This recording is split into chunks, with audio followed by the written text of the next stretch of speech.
अंतर्राष्ट्रीय योग दिवस पर आज सुल्तानपुर पहुंचे प्रदेश सरकार के राज्य मंत्री दिनेश सिंह ने जहां योग की महत्ता बताई, वहीं प्रधानमंत्री की बड़ाई के कसीदे पढ़े। दूसरी पार्टियों के सांसद की टूट पर भाजपा के बड़े जनाधार का हवाला दिया।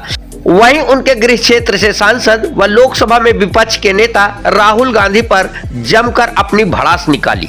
कांग्रेस पार्टी पर भी जमकर उन्होंने निशाना साधा। बताते चले, नगर के पर्यावरण पार्क में योग दिवस का आयोजन किया गया था, जिसमें राज्य मंत्री दिनेश सिंह की मौजूदगी में जिलाधिकारी इंद्रजीत सिंह, एसपी चारू निगम, नगर पालिका अध्यक्ष प्रवीण अग्रवाल समेत तमाम भाजपा नेता, कार्यकर्ता, प्रशासनिक अधिकारी व आमजन ने योग कर स्वस्थ रहने का संकल्प लिया।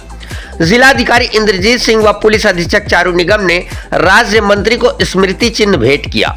वहीं योग करने के बाद मीडिया से रूबरू हुए मंत्री दिनेश प्रताप सिंह ने प्रधानमंत्री नरेंद्र मोदी का आभार व्यक्त करते हुए कहा कि उन्होंने हमारी ऋषि परंपरा को वैश्विक स्तर पर मान्यता दिलाई है।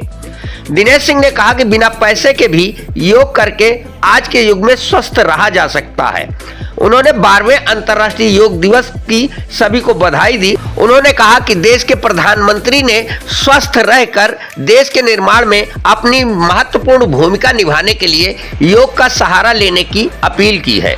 राम मंदिर में चंदा चोरी प्रकरण के सवाल पर मंत्री दिनेश सिंह ने कहा कि जांच हो रही है, परिणाम आ जाए तभी प्रतिक्रिया देना उचित है। उन्होंने कहा कि जिसने भी गलत किया होगा, कानून के दायरे में उसे दंड देना हमारी सरकार और मुख्यमंत्री का धर्म है और वे अपने धर्म का निर्वहन जरूर करेंगे। वहीं राहुल गांधी पर प्रतिक्रिया देते हुए मंत्री दिनेश सिंह ने सवाल दागा कि राहुल गांधी और उनकी पीढ़ियों ने किसको न्याय दिया है।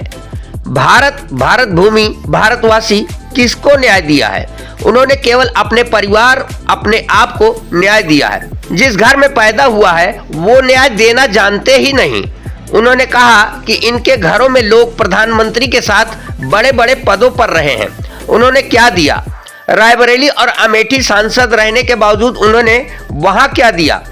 राहुल गांधी जहां से सांसद चुने जाते हैं उस क्षेत्र के लोगों की समस्या को कभी संसद में नहीं उठाते हैं। उन्होंने कहा कि अपने क्षेत्र की समस्या को न उठाने वाला दुनिया का बड़ा नेता नहीं हो सकता। दिनेश सिंह ने कहा कि ये नकली गांधी चाहे जितना करें, असलियत में ये गांधी और नेता नहीं है। इनके मन में भारत और भारतीयता के भाव नहीं है। अभी उनकी नागरिकता भी न्यायालय में विचाराधीन है। उन्होंने कहा कि नकली गांधी अब हमारे भारत में कभी कामयाब नहीं होने वाले। वहीं अखिलेश यादव के सांसदों की टूट के सवाल पर उन्होंने कहा, जो भी जनप्रतिनिधि भाजपा की विचारधारा से प्रभावित होकर भाजपा में आना चाहेगा, भाजपा उसका स्वागत करेगी। आखिर 2 सांसदों वाली पार्टी 3 सत्र से सरकार में शामिल हो रही है और प्रचंड बहुमत के साथ 22 राज्यों में सरकार बना रही है। ऐसे में जनप्रतिनिधियों का भाजपा के प्रति झुकाव बहुत ही आशावादी है। अपने देश के यशस्वी प्रधानमंत्री जी का अपनी ओर से, सुल्तानपुर वासियों की ओर से, राज्य सरकार की ओर से हृदय से धन्यवाद देता हूं, जिन्होंने हमारी ऋषि परंपरा को आज वैश्विक अनुसरण कराया, वैश्विक स्तर पर इसको मान्यता मिली। और ऐसी मान्यता जो देशवासियों के गाढ़ी कमाई का पैसा अथवा देशवासियों के टैक्स के पैसे का बिना उपयोग किए हुए हम स्वस्थ रह सकते हैं, ये 12 सालों से अनवरत होता चला रहा है। मैं 12वें अंतर्राष्ट्रीय योग दिवस की सबको शुभकामनाएं देता हूं, बधाई देता हूं और अपने प्रधानमंत्री जी का धन्यवाद देता हूं, जिन्होंने इस प्रकार का वातावरण तैयार किया कि हम कैसे स्वस्थ रह सकते हैं। करें योग, रहें निरोग का नारा दे करके भारतवासियों को स्वस्थ रखने की जो प्रक्रिया बताई और स्वयं उसको अपने जीवन में उन्होंने उतारा और भारतवासियों को उतारने के लिए कहा। स्वस्थ रह करके ही स्वस्थ राष्ट्र के निर्माण में हर नागरिक अपनी भूमिका निर्वहन कर सकता है। इसलिए सबको स्वस्थ रखने का उपाय हमारे देश के प्रधानमंत्री जी ने सहज, सरल और सुलभ तरीके से दिया। इसके लिए हम सब धन्यवाद देते हैं और आज अंतर्राष्ट्रीय योगा दिवस की सबको बधाई देता हूं। उत्तर प्रदेश के मुख्यमंत्री जी का धन्यवाद देता हूं कि मुझे सुल्तानपुर के भाइयों बहनों के साथ मिल करके इस योगा दिवस में सम्मिलित होने का अवसर हुआ और सबके जन जन का अभियान बन जाए यह योगा दिवस।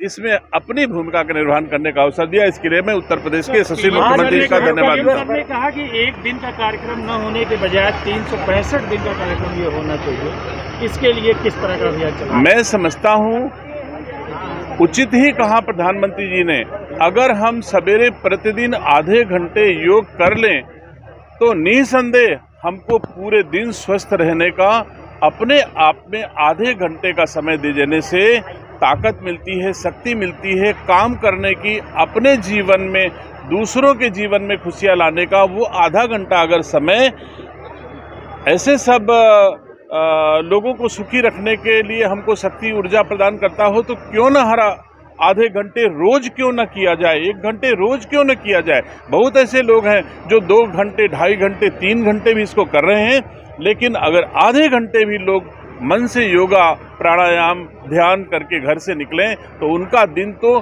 स्वस्थ रहेगा ही, हमारे भारतवासियों का दिन स्वस्थ होगा। आज विश्व योगा दिवस पर चंदा मामले पर जांच पूरी हो गई है और तो जांच का विषय, जो विषय जांच सेटअप हुई और जांच चली, उसके परिणाम आप तक हम तक अभी नहीं आए हैं। जब उसके परिणाम आ जाएं तभी उस पर प्रतिक्रिया दिया जाना उचित होगा। होने के नाते आप क्या चाहेंगे अगर वो ऐसे लोग आते हैं गिरफ्त में तो इसमें क्या सजा मिलनी चाहिए? ये उत्तर प्रदेश के यशस्वी मुख्यमंत्री जी का डे 1 से उनकी धारणा है कि हम भ्रष्टाचार को, भ्रष्टाचारियों को उत्तर प्रदेश की 52 भूमि पर सांस लेने नहीं देंगे।